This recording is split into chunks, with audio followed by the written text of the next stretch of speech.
All right, so I think we will go ahead and get started. It's 6:03. So hi, welcome everyone. Good evening, and thank you so much for being here today. My name is Susie Marone, and I'm the Child Care Planning Council Coordinator for Sonoma County. And we are here today with my partners from First Five Sonoma, Sonoma County Office of Education, and other community partners as well, hosting this forum this evening for you. So we are very excited for this opportunity. And before we get started, I do want to let everybody in attendance know that you have an opportunity to, well, you actually need to select which language you would like to hear the presentation in today. So if I can direct everybody's attention to the far right bottom part of your screen, you should see a little glow that looks kind of like what we're showing in this slide here. And then you need to select whether you're going to listen to the presentation in English or Spanish. So please take a moment to do that now, and then we can go ahead and get started. I'll give people just a minute or so to be able to do that. So if you prefer to listen to the presentation in Spanish, please select Spanish. Again, English, select English. So I'm going to turn it over to my colleague, Ryan Carrata. Thank you, Susie. Good evening, everyone. My name is Brian Carrata, and I'm a curriculum coordinator for transitional kindergarten at the Sonoma County Office of Education. Here are some helpful protocols to support us with communication during our meeting tonight. This session will be recorded for those who could not attend. Our session tonight will include a live Q&A where our panelists will be looking forward to addressing your questions. During the Q&A, you can ask a question by either clicking on the reactions button on the bottom of your Zoom screen, or you can write a question in the chat. And our team here is here to support you with navigating the Zoom platform.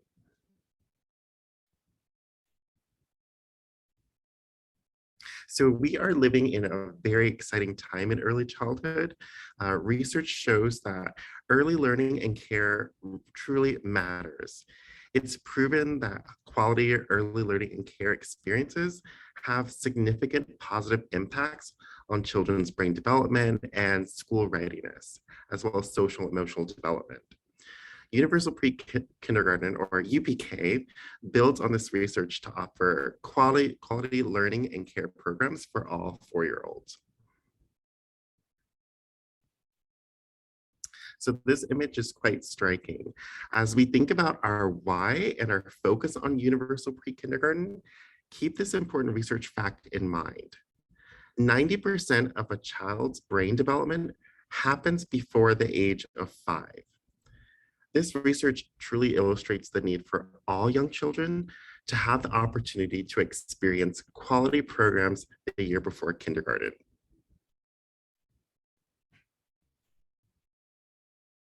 There are many critical benefits to offering quality early learning and care experiences for all young children.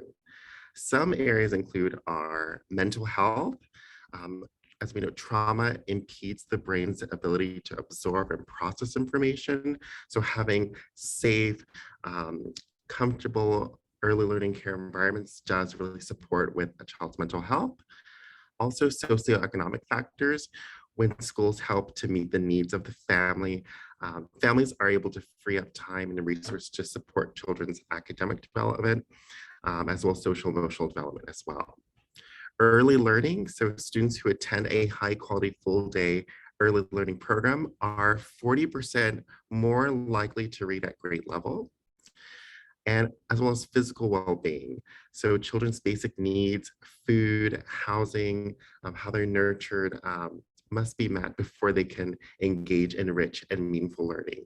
So it's important to remember that the strongest indicators of academic success are non-academics when we have high quality universal pre-kindergarten experiences.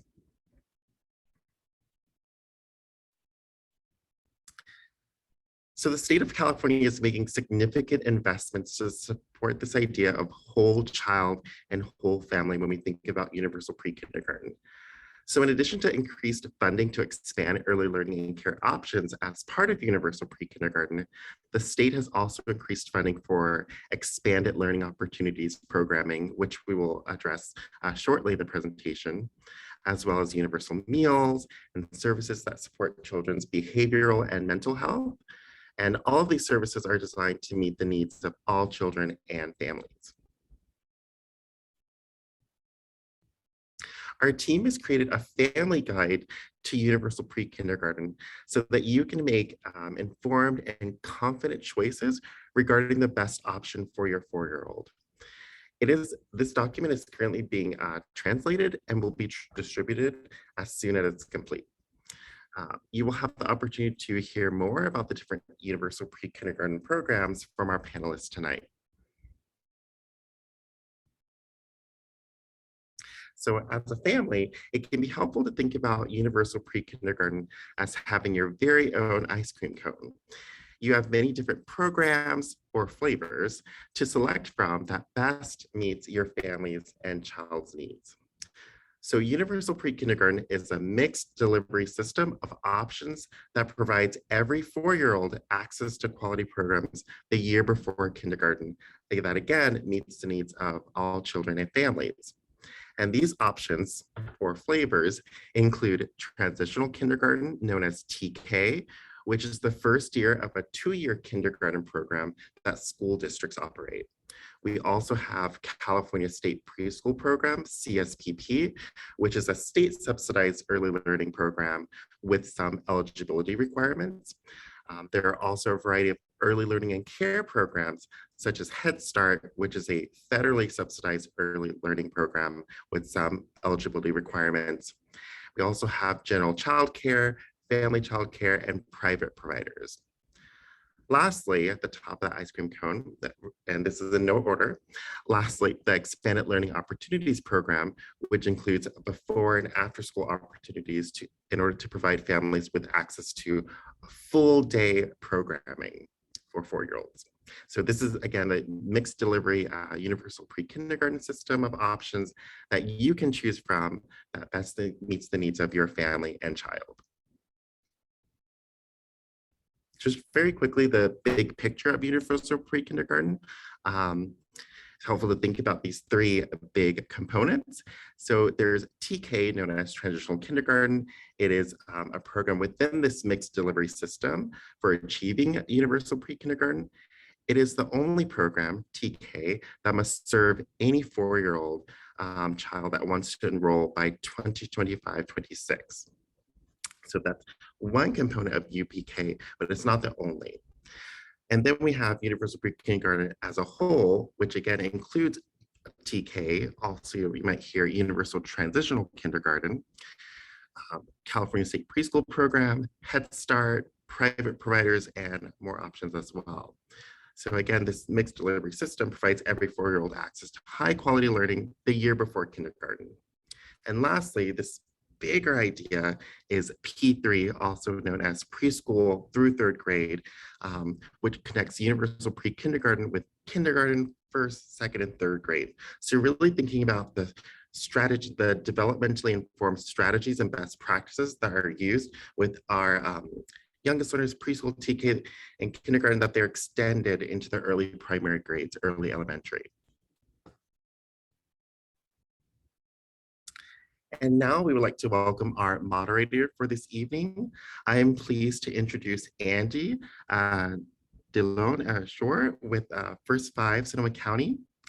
And I'll read her bio here. So Angie is honored to serve as Executive Director of First 5 Sonoma County, guiding strategic investments in local early childhood programs and systems. She has over 30 years of experience in the fields of human services and education, and has earned her master's degrees in counseling psychology and special education. And it's an honor to welcome our wonderful panelists, and each panelist will be introducing themselves.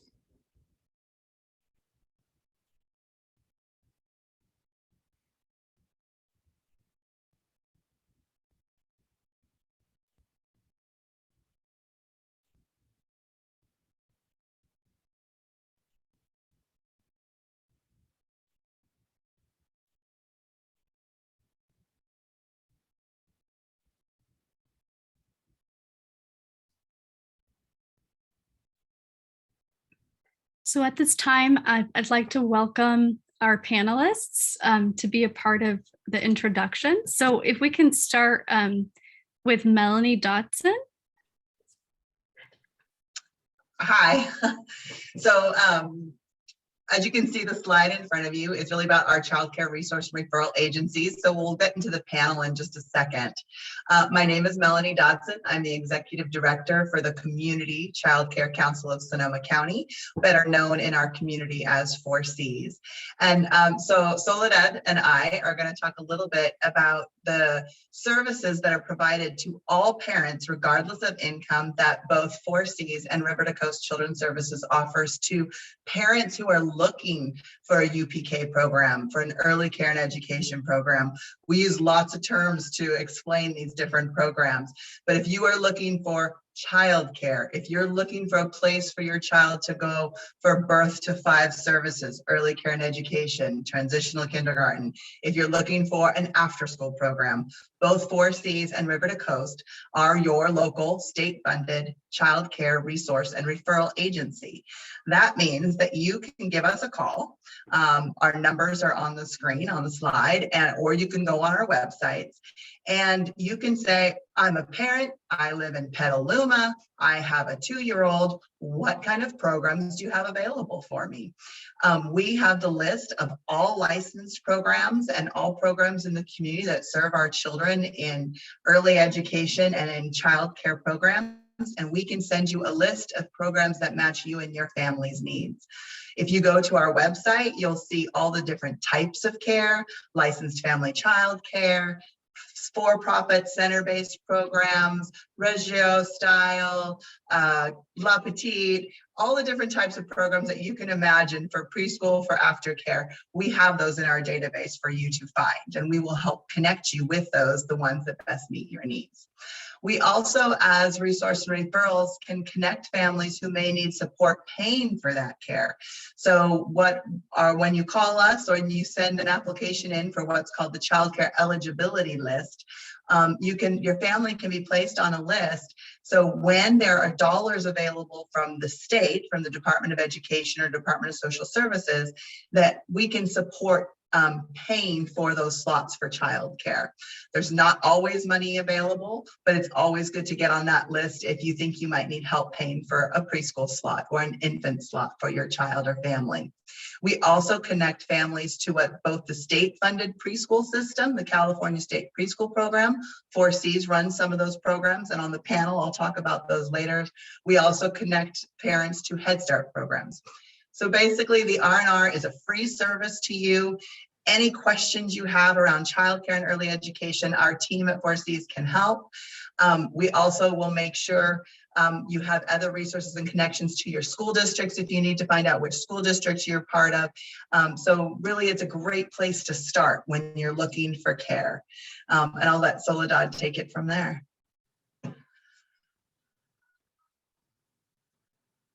You're muted, Sol. Okay, I'm gonna start again. I'm sorry.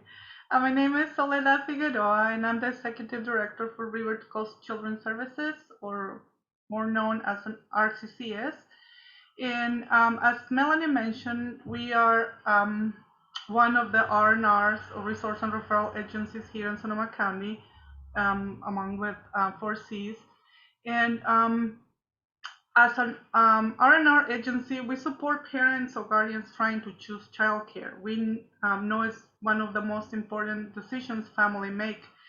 And we are here with the information about elements of quality care and to guide those families to make the choice is best for them.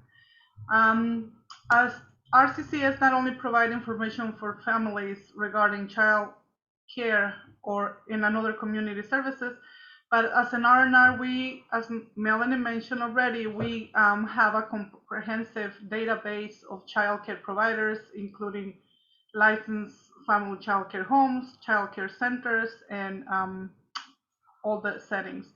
We provide also training and technical assistance to providers to improve the quality of child care. So it's a lot of training that most of the providers have to take, especially, or not especially, but also the CFCC providers.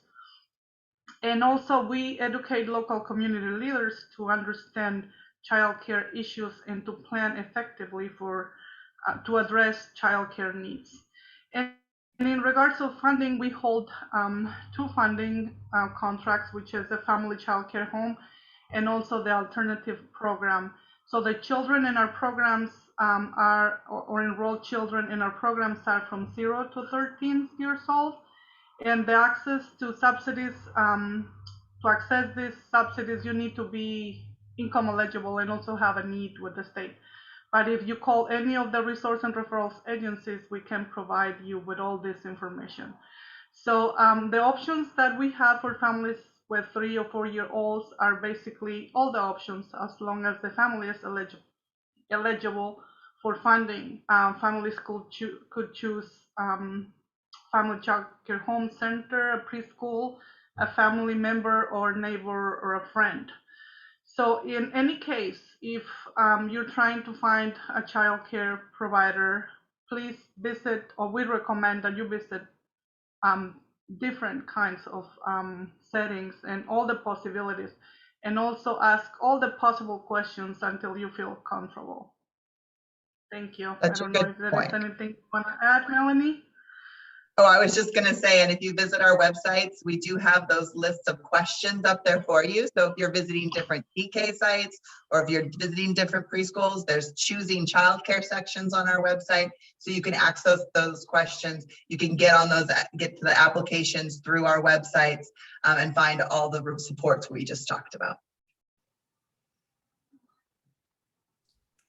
Great. Well, thank you so much, Melanie and Soledad. I want to extend a really warm welcome and a thank you to all of our panelists that are here tonight to personally share information with families about the really rich variety of early learning and care options in our community.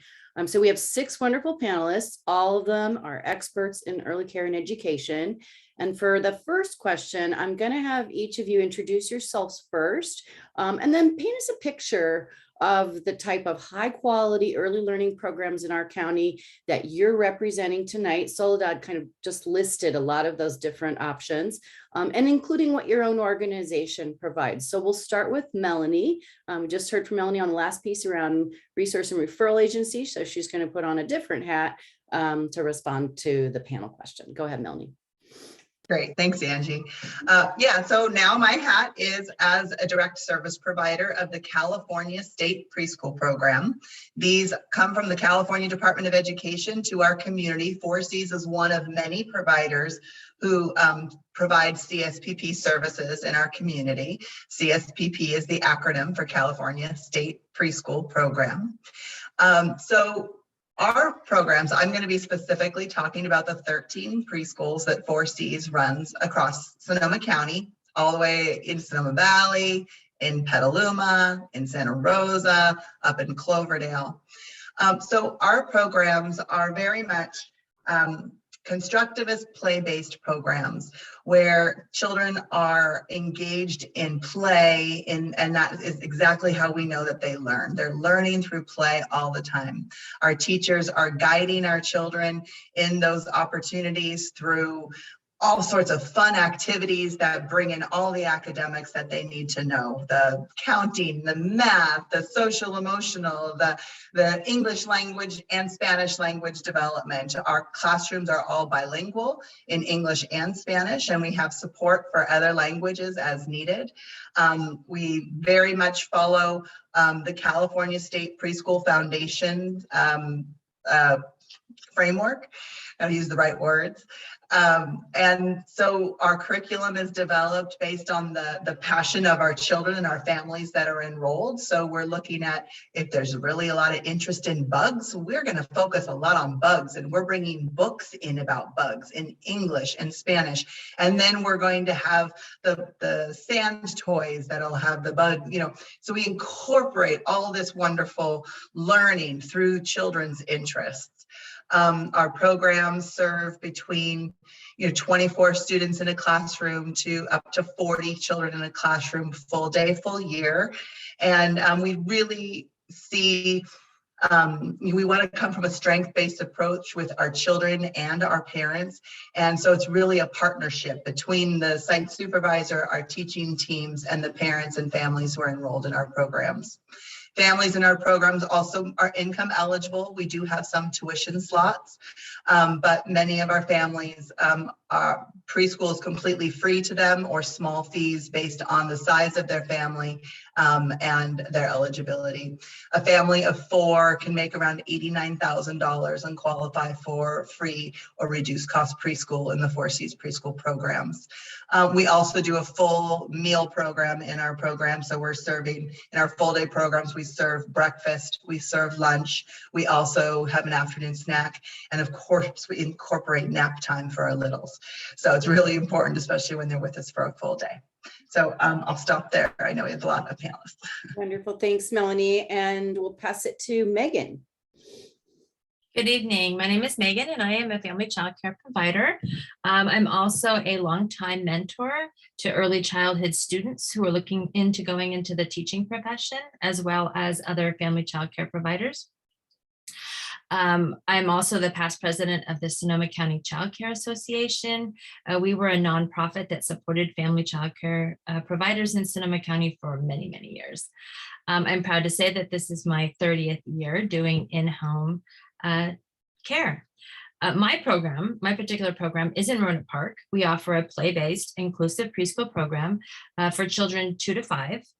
My kiddos attend 2 to 5 mornings per week, with the goal of the program to provide opportunities, just as Melanie said, traditional preschool. I think the majority of programs in Sonoma County right now are learning about bugs. We're all doing the same thing. It's all good, high quality work. Our goal is to provide those opportunities to the children, not only the curriculum part, but also to develop them into compassionate, responsible, self-disciplined individuals, which really lays the foundation for that future academic success for when they do go to elementary school. My program is mixed ages and mixed abilities, and most of the kids come for a 3-year cycle. So the first year is their first year away from their primary caregiver, their parent, their adult, and they're just getting acclimated. They're getting used to being in group care, being with other kids. The second year is one of discovery, and the third year is mastery and leadership, where they guide their younger friends.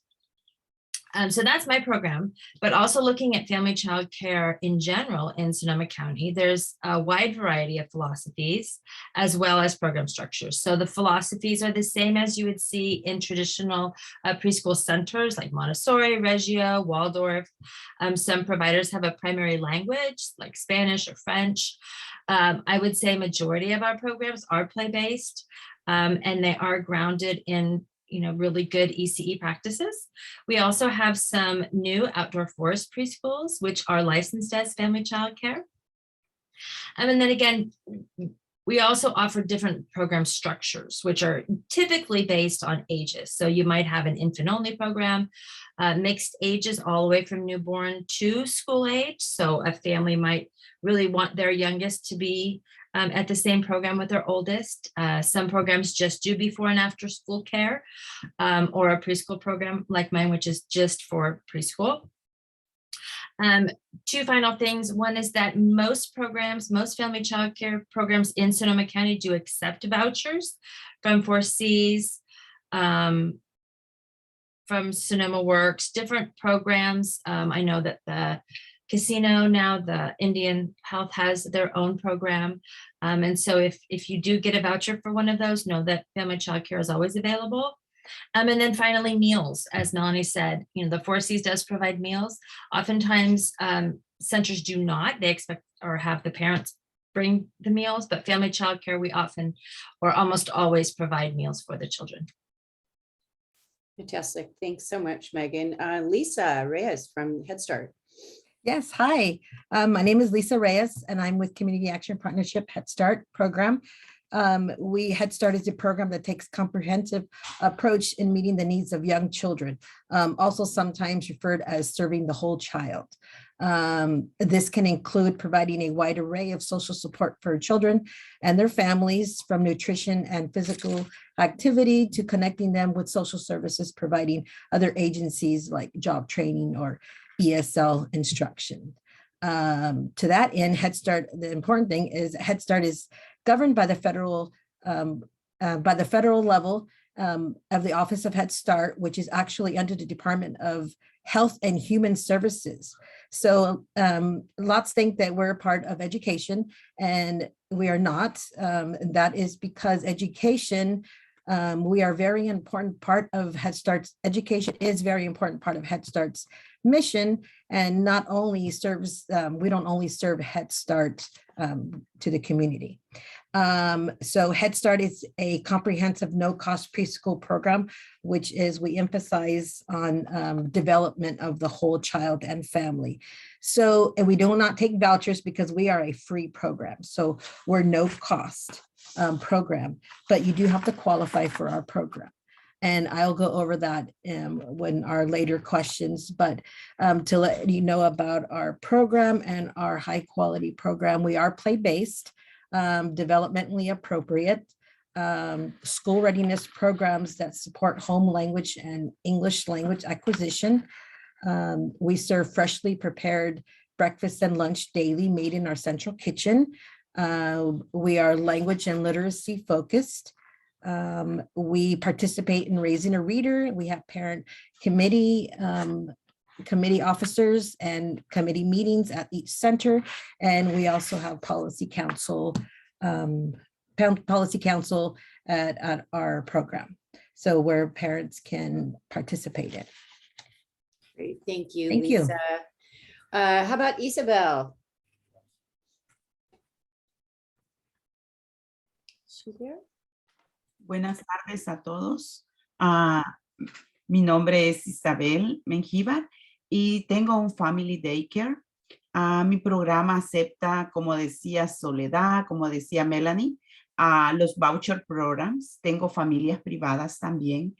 La mayoría de proveedoras, voy a hablar por la mayoría de proveedoras en Sonoma, aceptamos a familias privadas, los voucher programs. De igual manera, trabajamos con el programa federal de comida que nos que mantiene un control, ¿no?, de los alimentos de los niños. Tenemos un horario de entrada en diferentes formas. No cerramos en el summer ni en fin de año. Mantenemos todo el año abierto, dando un cuidado por lo general de 7 de la mañana a 5 de la tarde.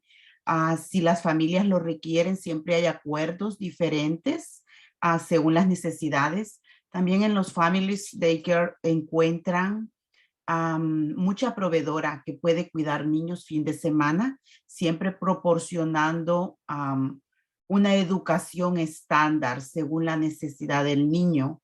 Nos mantenemos en entrenamientos que da Forces, River to Coast, para poder estar improvisando la necesidad y la educación individualizada de cada niño.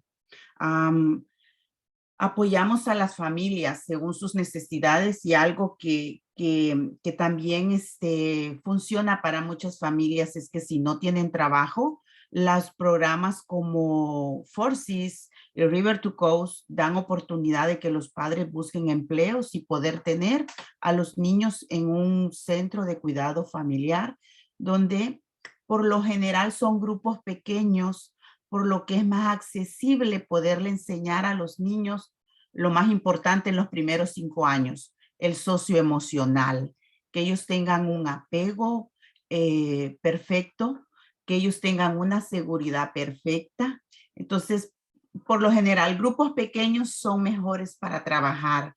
Trabajamos con diferentes edades, lo cual ayuda a los niños más grandes a tener un poco más de entendimiento para los pequeños, y que los pequeños aprendan un poco más de los grandes. Es una cadena.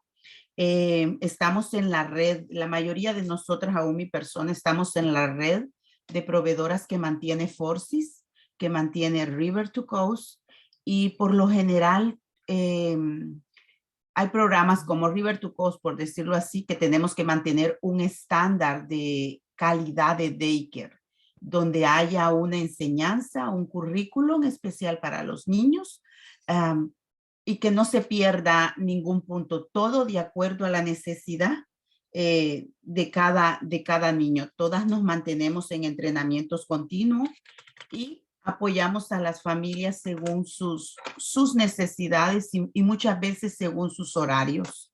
Y sin cerrar, como lo dije anteriormente, durante el año. Y cuando hay una necesidad de un niño por alguna situación, de igual manera nos apoyamos en programas como el Instituto de Aprendizaje Temprano, y buscamos todos los recursos que sean posibles. Y como siempre digo, mi casa es realmente pública, por decirlo así, pero mi casa en general, este cuidado infantil en general, es para mis niños. Tengo 20 años haciendo este trabajo y realmente no siento que haya algo mejor que hacer en lo personal y pensando y viendo a mucha proveedora, ¿no? Pienso que es lo mejor que puede haber. Gracias. Thank you so much, Isabel. Turning it over to Renee. Good evening, everyone. My name is Renee Whitlock Hemsavon. I am a co-owner and operator of 3 community preschools in Sonoma County under the umbrella of Child Family Community. I have been in the field doing childcare and preschool in some capacity for approximately 25 years. And for the purposes of this webinar tonight, I'm really here to give you a picture of the landscape of private programs across our county. Private preschool programs are programs that are center-based, which means outside of somebody's home. So not necessarily linked to someone's home and not necessarily linked to a school site. They are typically, the majority are all fee-based. So the parent would have the cost to provide the program for the family.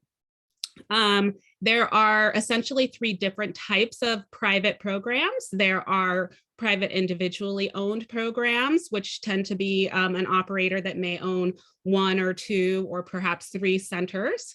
There are private centers that are nonprofits, often run by churches or other nonprofit organizations. And then there are corporate childcare centers, which is more of kind of like your chain model where multiple centers, possibly across multiple counties or states, are operated by a corporate entity. Their private programs do typically house the most amount of children across the county because there's so many slots available, and sizes can vary anywhere from, I believe the smallest center is about 14 children, all the way up to centers that serve 100 plus children. I believe our largest center in our community historically has been right around 100 children served within that program. And there's lots of different opportunities for families to access those programs. Some programs have mixed age groups. They serve children from 2 to 5 years old. Many preschools serve programs, preschool programs are only for children 3 to 5 years old. Private centers typically do not have the same flexibility in operating hours as perhaps family childcare programs do. There are no current extended opportunities on the weekends and evenings within centers in our county, but they definitely do serve a need for preschool and pre-kindergarten programs, as well as wraparound care for working families. So typically a child could go to school from 7:30 or 8 o'clock in the morning while the parent goes to work and be picked up after school. Again, speaking to the vast difference of programs in our community, there are programs that are half days, full days, and anywhere between 2 and 5 days per week that serve children within our community. And then there's many different models and philosophies, as Melanie alluded to earlier. There are parent co-ops and parent participation programs where parents are required to participate regularly in the program. There are play-based programs, Reggio-inspired, Montessori, more traditional, And we also mostly see in our community a mixture of multiple approaches that meets the needs of children and families within that context. I will address some of the other questions as we move on. And yeah, thank you. Great, thanks, Renee. All right, Brulene, you're up. Thanks, Angie. So my name's Brulene Zanuto, and I work at the Sonoma County Office of Education. And in my role, I support our 40 school districts in providing different transitional kindergarten options. So a transitional kindergarten is part of the school district structure. And as it is written in Ed Code, it is the first year of a 2-year kindergarten program. The curriculum is mandated to be based on the preschool learning foundations and the preschool curriculum frameworks. However, transitional kindergarten and kindergarten are not required. So these are a choice that families can make for their children, but they are not required. As far as any sort of requirements, transitional kindergarten enrollment is based on age eligibility, and each school district will determine the age eligibility window that they will enroll students by. They will create their own enrollment guidelines. However, over the next several years, those enrollment guidelines will be changing so that in 2025-26, all children who turn 4 by September 1st will be eligible for TK enrollment, transitional kindergarten enrollment.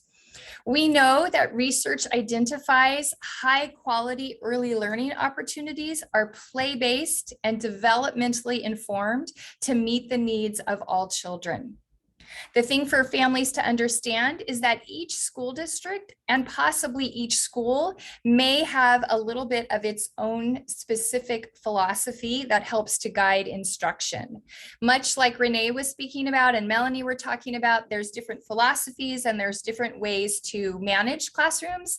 And so it is a good idea to visit the different schools that you are considering, whether it's a transitional kindergarten at one elementary school, a private play-based preschool out in the community, or even a second transitional kindergarten classroom at a different school. The other thing that we suggest is that you ask family and friends about their own experiences and the programs that their own children have attended, just to give you an idea of the different options that are out there. You know your child best, and finding the best option for your child will take a little bit of time and some research. And we really encourage you and invite you to advocate for your child and your family's needs. Visit the different options that you're considering and ask lots of questions. And then we think that that's the way that you will be able to find a good match for your child and for your family. Great advice. Thank you, Brulene. We're going to switch gears just a little bit and have all of our panelists talk about opportunities that families, that parents and caregivers might have for engagement in your programs. And we'll go back to Melanie first. All right, hi again. As I said before, I am the executive director, and we have a wonderful director of preschool programs, Jenny Copeland, who oversees our 13 preschools with her assistant director, Andrea Estupiñan. They wrote me a little paragraph for this one because I know that we have parent advisory groups and we do family intake. We make sure we know what our parents are interested in, and we incorporate culture and family interest and child interest into our programs. But I think what she wrote was much more impactful. So I'm going to share that with you. So they shared, relationships are the most important, and with a strengths-based attitude along with relationship-based practices, foresees partners with our families, taking into account cultural backgrounds and perspectives as we partner with them to provide quality care for their children. We have many opportunities for family engagement. Most recently, we have invited our families into the classroom again. COVID really changed things, so bringing our parents back is so exciting. Families are encouraged to help their children wash their hands when they arrive and help their children transition into their day. Many of our preschools have invited our families to join in activities like circle time and outdoor activities. There are also many opportunities for our families to have their voices heard. The Parent Advisory Committee is a group created at each of our centers, made up of our enrolled families and the site director, where decisions are made about what is valuable and important to the families in the program and how to approach upcoming engagement and other school activities. We also provide parent education sessions, both one-on-one as well as in group settings, based again on the interest and needs of our enrolled families. So all that to say that parents, we know, are our children's first and most important teacher. We want them included in our classroom and to understand what's going on in our classroom. And we greatly missed our parents during COVID when they had to sign in and out from outside the classroom. We know how important it is for parents to come in and see where their children are learning and playing and socializing with their friends and eating. So we always are creative. Each site does a little bit different, but families and parents and our children are all central in the work that we do in our programs. Beautiful. Thank you, Melanie. Megan. So one thing that makes family childcare unique is that there's only one or two providers with a really small group of kids, which naturally lends itself to more intimate relationships. I know with my program, we strive to have a strong connection between home and family. We look at that home family and the school family as connected and as one to work together. In my program, families are invited to participate. Last year, we were excited to be able to have a traditional back to school ice cream social at the park with everybody participating. We were still, wearing masks, but we were outside and we were connected. I think it's really important that the parents within the program have their own community, as well as supporting the children. They need just as much support. We do invite families to participate mostly by sharing about their own family traditions, showing the children that their families and their home values are important and valued within our program. So they share traditions, foods, songs, language, and holidays, all the wonderful things that makes their family unique. But again, each family childcare home would have their own unique way of engaging with their families. And as we keep saying, it's just really important for parents when they're looking to ask those questions. So if it's really important that your child is in a program that supports something that is valued within your family, you just ask. And you will probably find a program in Sonoma County that will meet your needs. Thank you so much, Megan. Lisa, how about family engagement at Head Start? Hi. Family engagement at Head Start is of the different ways that families can be in the classroom would be volunteering in the classroom. And that helps that parents come in and volunteer in the classroom. It looks a little bit different now with COVID, but hopefully we're getting past that soon and parents are able to come back into the classroom and, be there for their child. Build confidence in being in the classroom setting, being involved in your child's education.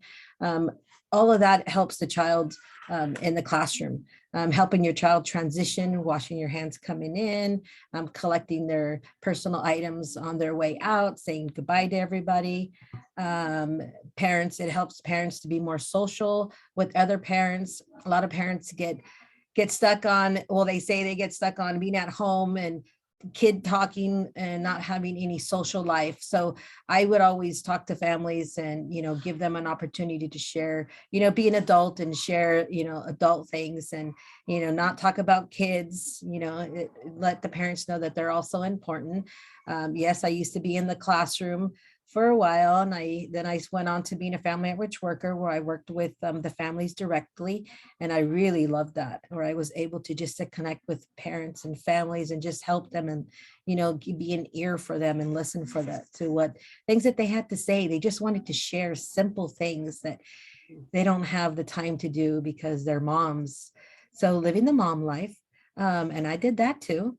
So our monthly parent meetings, we have monthly parent meetings for that consist of learning about nutrition, how to make finger foods for your child at home, activities. And so there's play, learning how to do making toys and different play at home with things that you have at your home that you don't realize, oh, we can make a sound, musical instrument with the roll of toilet paper and, things like that, that parents can do that. They have things there at home. They don't need to go out and spend money to have have toys to play with at home or musical instruments or, things simple like that. Our parent meetings, parents are able to set dates and the times of those parent meetings. We also have the policy council members and our parent meetings. So we have, that gives the opportunity for parents to be a parent committee officer, which they will hold the parent meetings, of course, with the support of staff, but the parents do hold the meetings. We are there to support.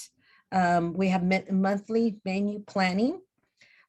Parents are able to participate in setting the menu for the next month for the children in the classroom, bring ideas. We all have different ideas, different foods, and the kids get to try all these different foods. Of course, with the support of our chef. Opportunities for parents to set goals with our family outreach worker. We have family outreach worker at every center, and they work directly with the families, moms, dads, they work directly with the families, and to set goals for the family, to help moms set goals. What are things that you want to see in your family or in the child? So our goals are not only for the child, they're also goals for the family. So down from, there's so many different goals that the parents, that we don't have time in this session to go over all the goals, that the parents don't realize that, they need a goal to be able to do things. Those are goals, and they're really important to those families, those goals. So Thank you. Lisa. Really strong focus on parents at Head Start. Isabel. Ya, mi programa, como todos los demás programas de cuidado familiar, ofrecemos en el tiempo de círculo, los padres pueden venir y cantar o leer un libro. De igual manera, celebrar cumpleaños. Cuando sus niños tienen un cumpleaños, pueden venir al tiempo que vamos a tener la celebración del cumpleaños del niño. Pueden también presentarnos cualquier proyecto o algo que esté relacionado a la cultura de ellos, que traten de compartir con los demás niños. Y como es un cuidado pequeño, como siempre lo dije, son pequeños grupos, es más fácil que los padres entre ellos se conozcan y se puedan conllevar, ¿no? Al mismo tiempo, esta situación ha hecho, en lo que tengo de estar en lo personal trabajando con niños, que hay niños que a esta altura tienen 15 años, 16, se han ido de este cuidado a los 5 o 6 años y todavía se mantienen en comunicación en sus cumpleaños conmigo o con otros niños que estuvieron dentro del mismo cuidado, por lo mismo que como es más pequeño y más familiar, es más fácil involucrar a los padres 1 a 1, 2 a 2 o el pequeño grupo para que trabajen entre ellos. De igual manera, con el tiempo del COVID que tuvimos, todo fue, los padres no venían adentro. Habían ciertas regulaciones que nos había puesto el Estado, pero ahora pues todo está open. Los padres ya pueden llegar donde se lavan las manos los niños, siempre con el requisito de la mascarilla, porque hay niños, los niños menores de 5 años no han recibido ninguna vacuna, por lo tanto se está tratando de cuidar un poco esta área todavía. Entonces, pero siempre mis niños se acercan a los otros padres con cierta distancia a decir hi, o el niño que está pues a presentar, por lo que es importante para mí ahora, que ya pasó la regulación grande del COVID, poder recibir a mis padres en la yarda de mi casa y poder compartir con los demás niños las familias, ya sea algo cultural, algo de música, algo que quieran ellos presentar en un momento que ellos gusten.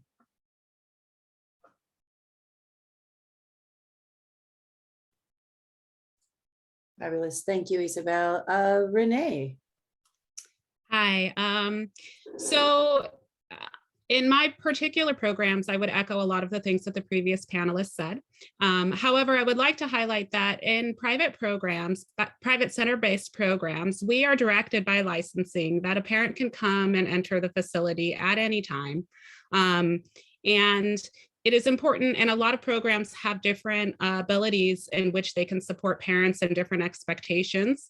But I think the most important thing to remember is this is the perfect time to set the tone for your child's education and your ability to participate. Often a biggest indicator for success in school is the parent involvement and the parent participation going forward.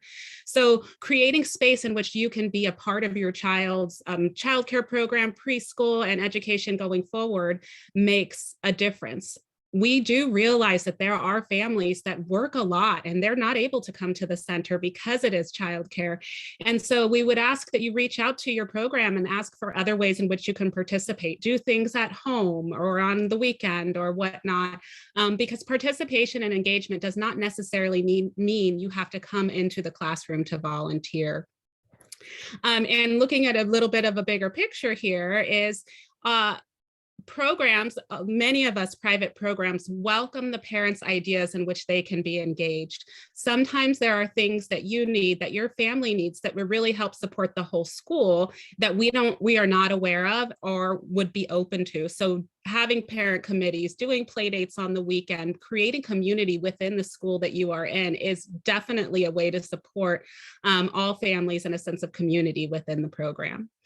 I did also want to answer a question that I just saw in the chat about finding out about childcare programs, and I encourage you to call the resource and referral, contact 4Cs or contact River to Coast. They're very phenomenal about trying to keep up-to-date lists on programs of all types that have openings for families, and can help navigate that landscape for you so that you don't feel like you're just taking a shot in the dark and you keep, missing out. So I encourage you to contact 4Cs or River to Coast to get a little bit more support on finding a program that can meet your needs. Great, thank you, Renee. And the question was, because I'm not sure if attendees can see it, the wait list for preschools and childcare centers are quite long. I drive a long way every day to get my son to and from daycare so I can work.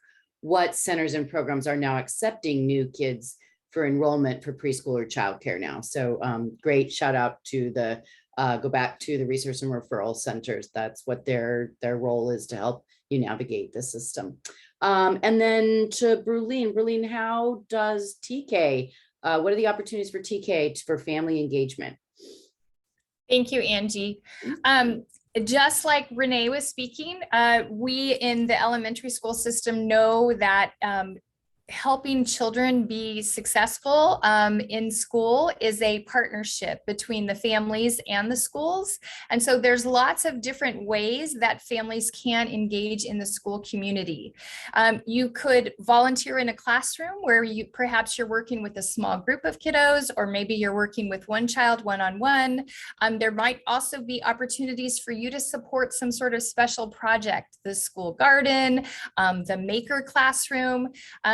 There's lots of opportunities for you to bring in something, share something from your own family culture or something that's important to your family as a whole.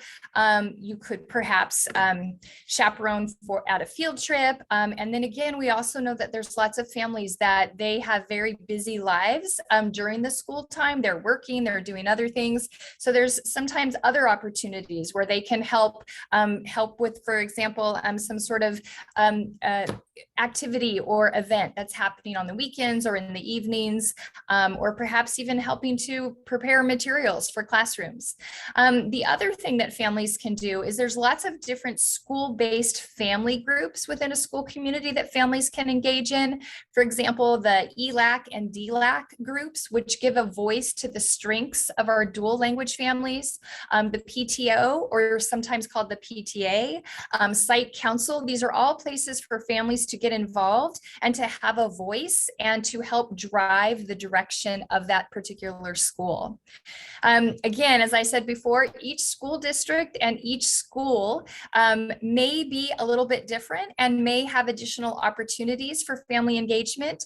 So as I said before, I always encourage you, ask some questions when you visit a school or when you consider enrolling, and see which options best suit your family. Great, thanks so much, Verlaine. Okay, so we have another question. It might be our last one. We'll see how long this goes, but it's really important. And I know a lot of parents think about this one as pretty primary when they're looking for an early learning setting that's right for their child. How does your program or the programs in the type that you're representing tonight support a child's individual needs that they bring with them to the program? And we'll start with Melanie. All right, so again, I'm representing the California State preschool programs. These are programs that are funded by the Department of Education. We do have some requirements that we're required to follow as Title V programs in our intake when we're onboarding families. And one of those is a family and child interest survey. So one of the first things that we're doing is we're asking the parent to fill out an information form about, who is your child? What do they love? What are their interests? And then we use those in helping create the curriculum and establish our program each year. So we're looking at the group of children and families that we are serving each year. The other thing that we are all required to do as CSPP providers is we use what's called the desired results developmental profile. So it's a way that we observe our children in our programs, and we chart where they are in learning. Are they picking up a pencil? Are they using scissors? Are they recognizing their colors? So we use that as part of our tool to build our curriculum in our classroom, but then also we're able to do all those wonderful parent conferences, which we're required to do.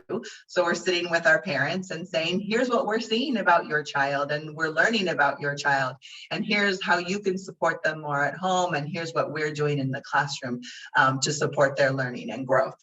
So those are just some things that I know all of us as Title V programs are required to do. Then in addition, every CSPP program has their own flavors.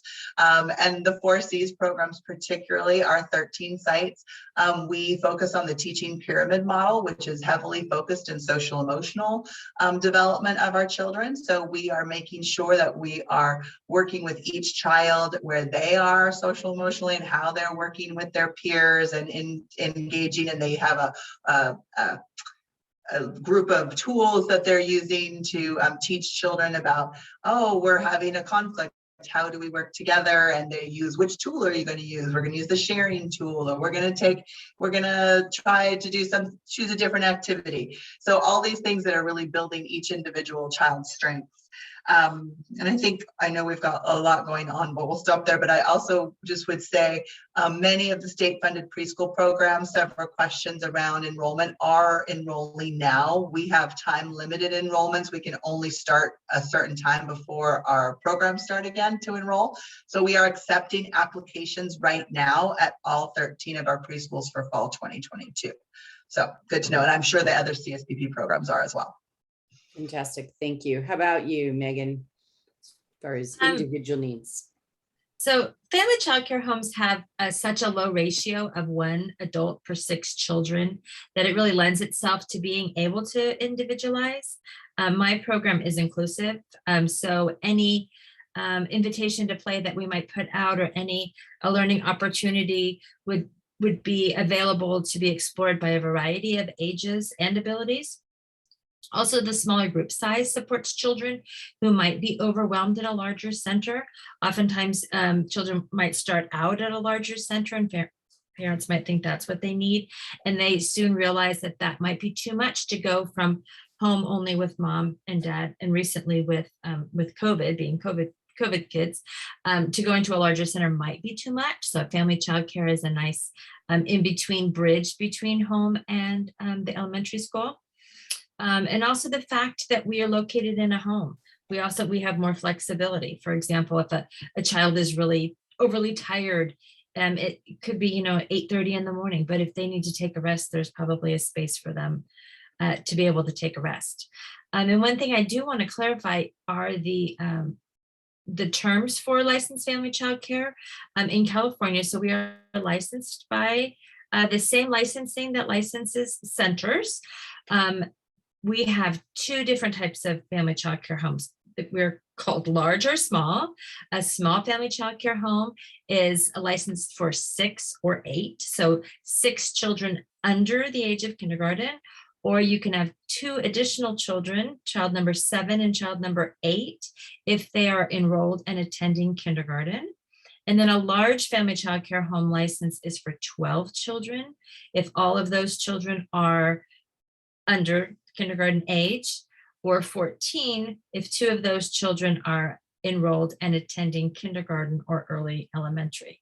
And there's different requirements for how many infants can be within that license, but just know that those are the 2 main licenses. So typically, if you have a small family childcare home, you'll probably have 1 provider or 1 adult or teacher. And with a large family, you would always have, once there's over 6 children, you would always have 2 adults or 2 teachers within that ratio. Perfect. Thanks so much, Megan. Before we go to Lisa, I want to mention to folks that if you do have specific questions, you're welcome to enter those into the Q&A. There's a little Q&A at the bottom of your screen, and Susie Marone will be on there responding to those questions. So let's go to Lisa from Head Start to talk about how you support children's individual needs.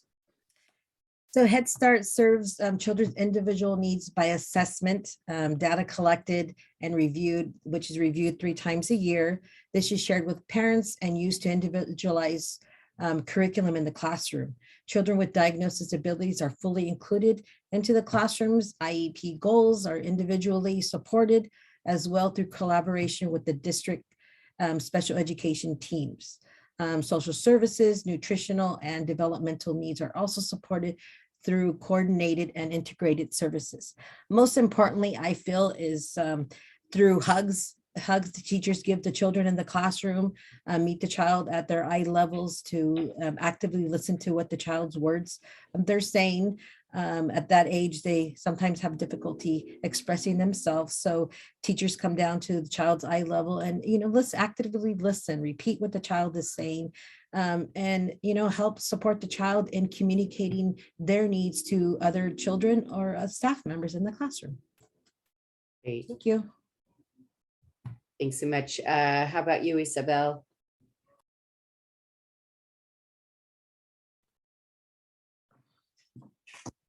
Bueno, individualmente se le apoya a los niños haciendo el ASQ, como mencionaron en alguna ocasión, el ASQ socioemocional es un tipo como de medida para ver en qué nivel o qué necesidad puede tener el niño, o los DRDP que nos ayudan a figurar los currículos para poder programar el aprendizaje de ellos en diferentes maneras. Y cuando hablamos de un currículum, no es un currículum que vamos a presentar al trabajo, no. Es un currículum realmente para niños. A esta edad, nosotros hablamos un poco más como en regla, por decirlo así, entre adultos. A esta edad todo es juego.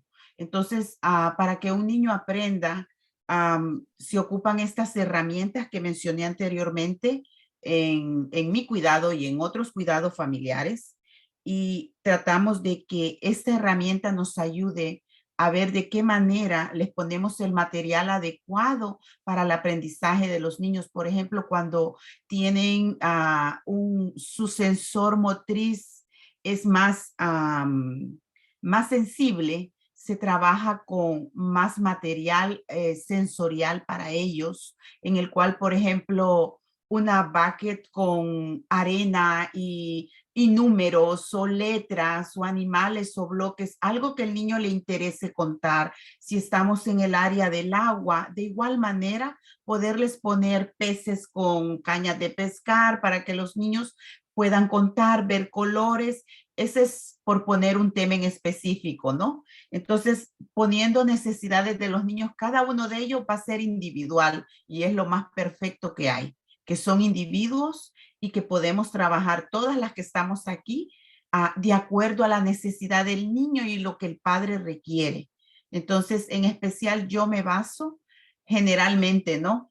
Respeto el Estado, respeto todo lo que pueda haber de reglamento, pero siempre le aclaro al padre, tu opinión es la más importante para mí, porque el bien del niño es el bien para el padre.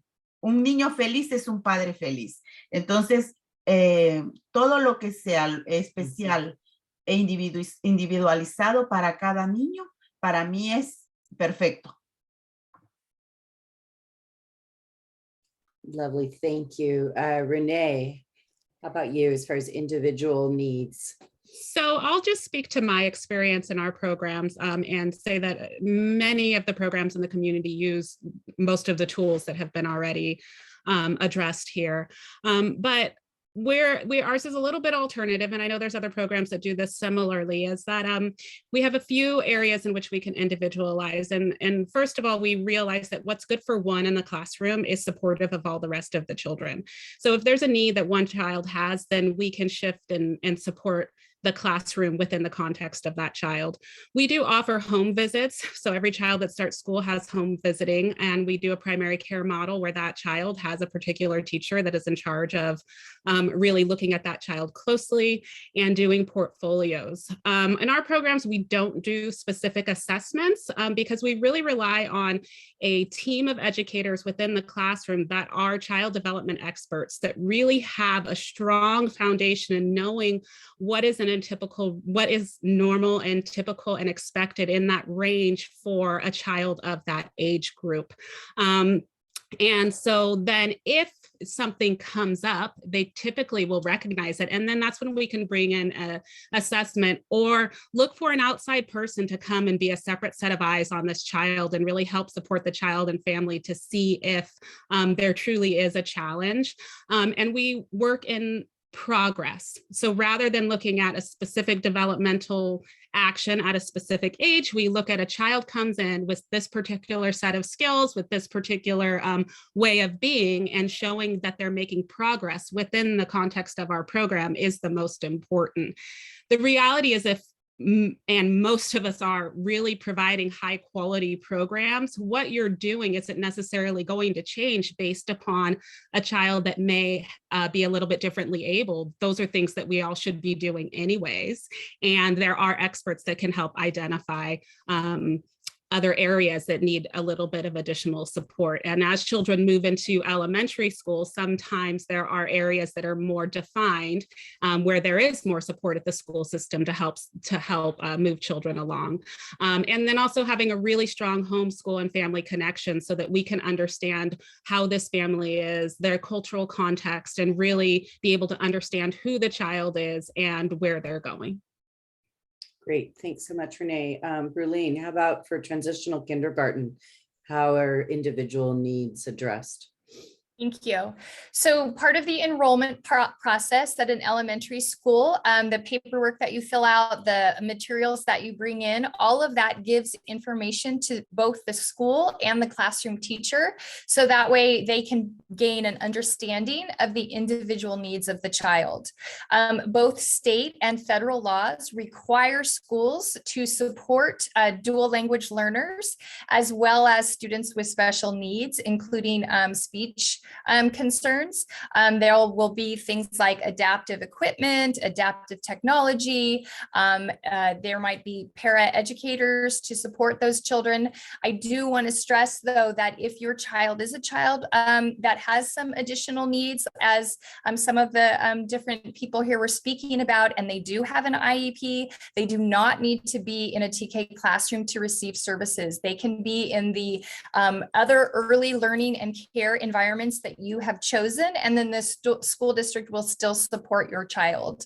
Some of the other things that are available at school sites, the state of California is moving to universal meals for all families. Some districts also do quite a bit with supporting children with social emotional support. Many school districts have other adults on campus, such as counselors, nurses, psychologists, librarians, dual language learner coordinators, coordinators, family engagement or family outreach coordinators. So a district really does, again, based on their resources and their philosophy, they do work with the families to support the specific needs of the individual child. And this is just a place for you as the family member to let the school personnel know about your child and about your family's unique gifts, strengths, and needs. And then again, just as many of us have spoken about, you're going to work in partnership with that school to best meet the needs of your child. Great. Thank you, Berlene. So I think we'll do one more question. It's a pretty quick one, and some of you have already touched on it. If you could share information about the ratio requirements, so the ratio between children and adults in the program, and the ages you serve and that are served in other programs like yours throughout the county. Melanie. All right, so in the California State Preschool programs, we serve children, mostly 3 to 5 year olds. Our programs are licensed 2 to 5 year olds, so we can take children as young as 2 years, 9 months. And that age will be adjusting. We have not gotten the new rules on that yet. But our ratios for that age group, for that 2 to 5 is, let me double check, make sure I get it right, is 1 adult for every 8 children and 1 teacher for every 24 children. Great. Megan, about family child care. Well, I already addressed this, but it's 1 to 6 is the very maximum. And then you would either have a group size of 6 to 8 or 12 to 14. Perfect. Lisa, how about at Head Start? At Head Start, our ratio in the Head Start, which is our Head Start serves 3 to 5 years, not eligible for kindergarten, and our ratio is 1 to 10. And in our early Head Start programs, we have our prenatal program. We take moms in their first and second trimesters through their pregnancy, and our infant classrooms are 6 weeks. Our ages are 6 weeks to 18 months, and our toddler classrooms are 18 months to 3 years old. And those ratios in those classrooms are 1 to 8. Great. Thank you. Thank you. And the same ratios that Megan talked about for family child care home would also apply to Isabel's program, to family child care home. So Renee, how about private centers? Is it different? Yeah, so private centers can be licensed for children age 2 through kindergarten entry. State licensing regulations require 1 fully qualified teacher for every 12 children, and there is no cap on group size. So depending on the center that you go to, the group size could be anything. My particular programs, we operate at 1 to 6 to 1 to 7 ratios, and you will see more programs operating at slightly lower ratios just to be able to comply with labor laws and those kinds of things as well. But the very maximum ratio is 1 teacher for every 12 children. Got it. And Berlene, bring us home. TK. So for next year, children who turn 5 between September 2nd and February 2nd are eligible to enroll in transitional kindergarten within a school district. Some school districts are choosing to enroll children past that February 2nd birthday. So again, that's why you need to contact your local school. Beginning next year, our ratios in transitional kindergarten will be 12 students to 1 adult. So if there is more than 12 students, there will be 2 adults in that classroom. And beginning in the following school year, 2023-24, the ratio will be 10 students to 1 adult. Great. Fantastic. Thank you to all of our panelists. There's a lot more information that we're going to direct you to. And so I'm going to turn it over to Susie, I think, to talk about family survey that we're asking folks to complete, and also how to find your school district and some other important info for families. So thanks again to the panelists. Thank you.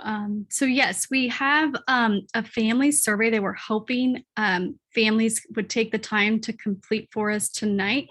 It's really a survey that's focusing on an opportunity for us to learn more about TK kindergarten and TK kindergarten transition survey. So we will have the links in the chat in just a moment.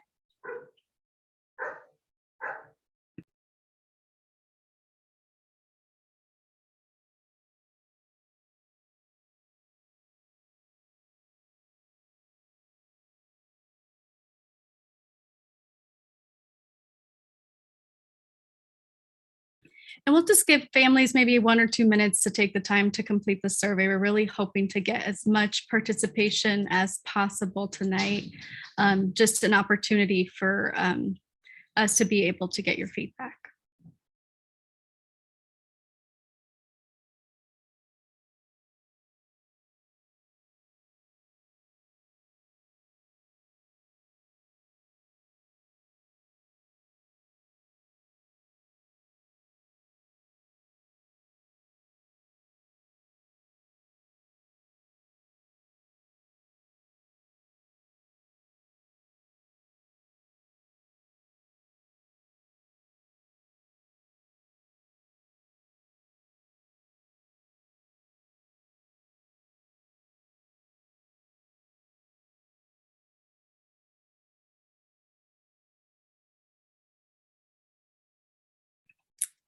And now I just want to draw your attention to kind of one of our last and final slides here.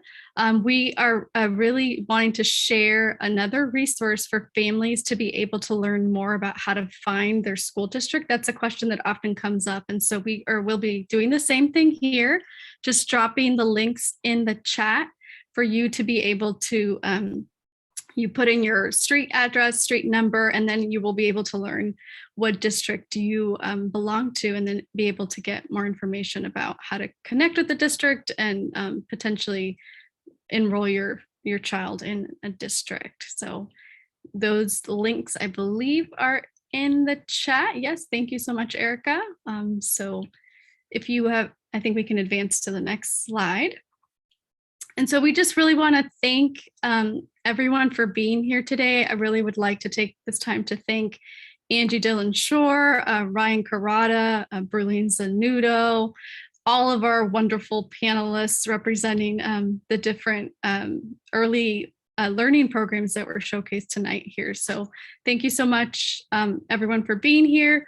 We do have some contact information here in the final slide. So if you'd like to learn more about UPK, there's the SCO website here, sco.org/UPK.